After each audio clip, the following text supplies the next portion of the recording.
It is currently Sunday, 6th of September in 2020. Last week I spent most time thinking about this project on two specific areas. One, if you're gonna build a community, you're gonna need people.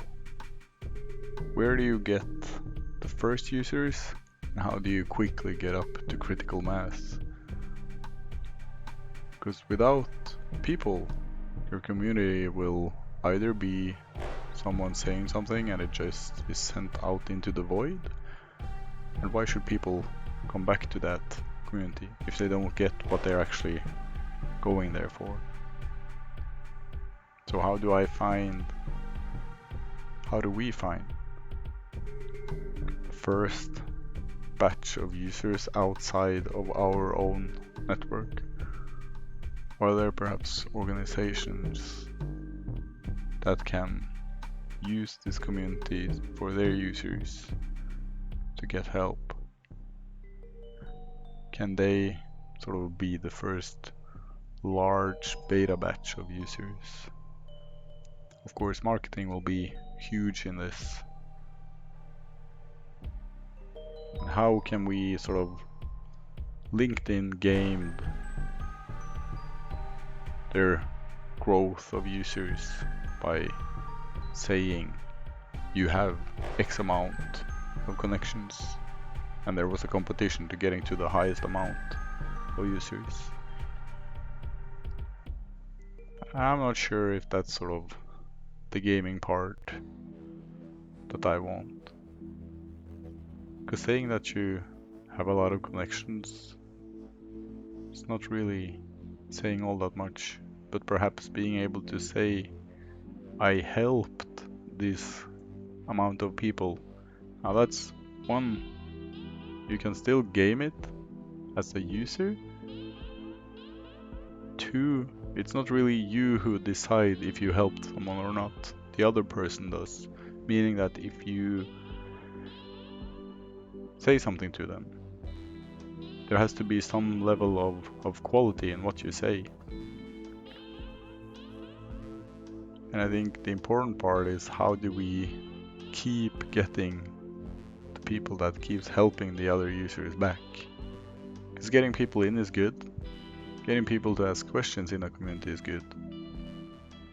But it's the users that actually answers those questions that I believe will be or are the most important people, because they will get the other ones coming back. And then it's the question, how do you turn a person from being someone that just asks for help to being a helper themselves? Both of those things I think will be very interesting to see how we can both actually measure, but also work to get more people to be good at giving. And the other part that I come across this week that I've spent some time thinking about is how do I at some point in time turn this from a passion project into something else, something more, something that can actually be run as a business.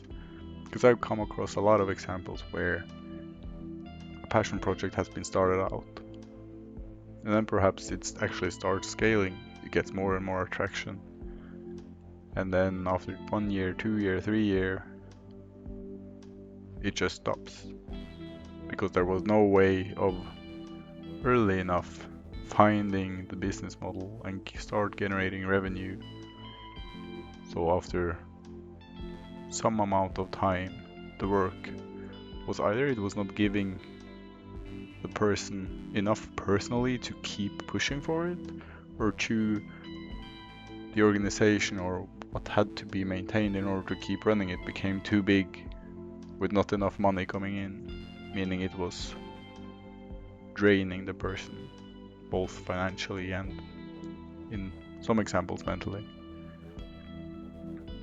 And that point I have absolutely no solution at this point in time, but I think the main part for me is not starting it yet. before I actually have a plan on how can I generate revenue, how can I generate enough revenue to actually hire new people that also shares my vision and want to build this community. I think that's gonna be one of the things that I'm gonna think more about in the upcoming week.